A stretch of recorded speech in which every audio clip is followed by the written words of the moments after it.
Hi everyone, my name is Jill. I am doing this video because I found a really neat idea for growing tomatoes and I wanted to share it with you. I have limited space, and I wanted tomatoes so badly. I just can't grow them because I have so many animals, squirrels and birds everywhere that eat everything. So I found this crop cage. It's called a crop cage. 4x8 is what I purchased, $99.95, gardensupply.com. Super easy to put up. It is just a nylon net, like a tent, nylon netting, little squares of nylon with poles, metal poles. I'll show you the poles. They're just metal, not real sturdy, but I have not had an issue with the strongest winds and the heaviest rains. I can tell you that already. And I've had it since May, early May. Poles that go across the top, just put them together. They run along the bottom, and then the tent goes over the whole thing, and it's got two doors, one in the front on the right and one in the back on the left. I have mine pretty close to the fence, so I access it only from the front.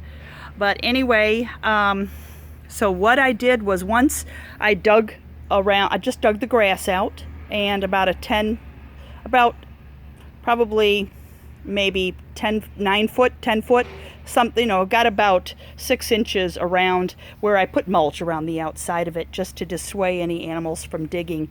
I also bought this product.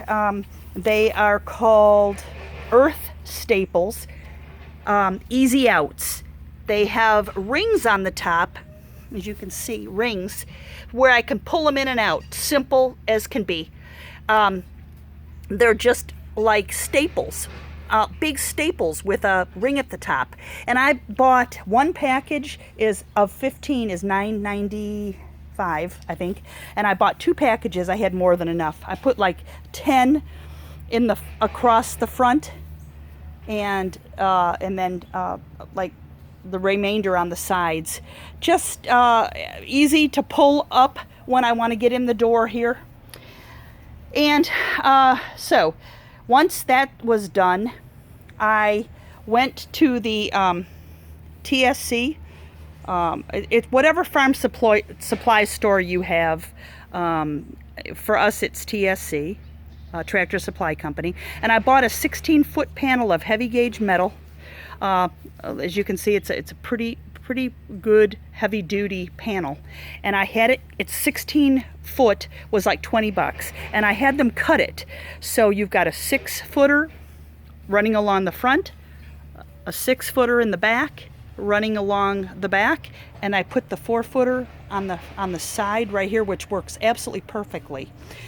And I put that lattice about 6 or 7 inches in front of the netting, and the poles I think I have 2 poles on each of the sides that I pounded in and just put the metal ties on them.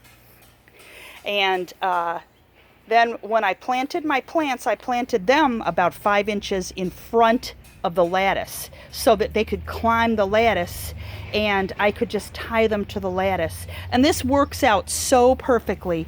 I'll show you from the side. So you can see down there, it's about 6 inches or so away. And then I planted about 6 or 7 on one side in the back, and about 5 or so in the front, because I also put one edamame plant. I wanted to try that out. Peppers didn't do very well in here, so I stuck with tomatoes. I don't know why, but the peppers were just not working out very well. And so as they grow, again, I planted these around the beginning of May, and I've already had lots of tomatoes I've given away. Here's some that are growing now, and as you can see, they're just beautiful. They're big and beautiful. These are big beefsteak tomatoes. They grow like weeds. They're just easy to grow. They grow nice, again, big beefsteak. They're my favorite tomatoes. I also have a Bradley plant that I have to say is just now kind of taken off. I've only had a couple of big Bradleys. And then early girls, are down here, and the bush for early girl grows pretty low to the ground, so it's really nice and easy to control the growth. It doesn't grow real super tall. And I also planted one of the plants that has the little cherry tomatoes, so I'll have those, and those are doing just fabulous. And recently, about a month ago, I planted this Roma tomato plant, so I kind of space your plant out so that I wouldn't have them all coming at the same time. Most of them I did plant together, but if I did it again, I would plant maybe a couple like I did here a little later, so that you space your tomatoes out and you have them. But as I said, I've had tomatoes since May, given a lot of them away already, and these are just growing now, so it's just a perfect amount for me to give some away, can some. But what's the beauty of this is that it's all self-contained. I have had no problem with any animals digging into it. I haven't had any issues with parasites. I'm going to be discussing how I do feed and water them in another video, so you might want to watch for that. But this has just been easy. The birds can land on the top, and I did have that happen once. So what I've been doing now is just taking the tops and curling them gently back, and using nylon stocking to kind of tie them gently as I go. But I don't have a big mixed up mess of vines. I can control kind of where each vine is going, so it separates them a little bit.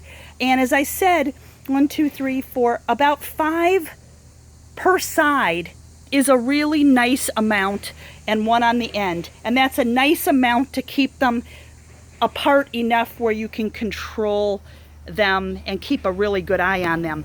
But I don't have a green thumb.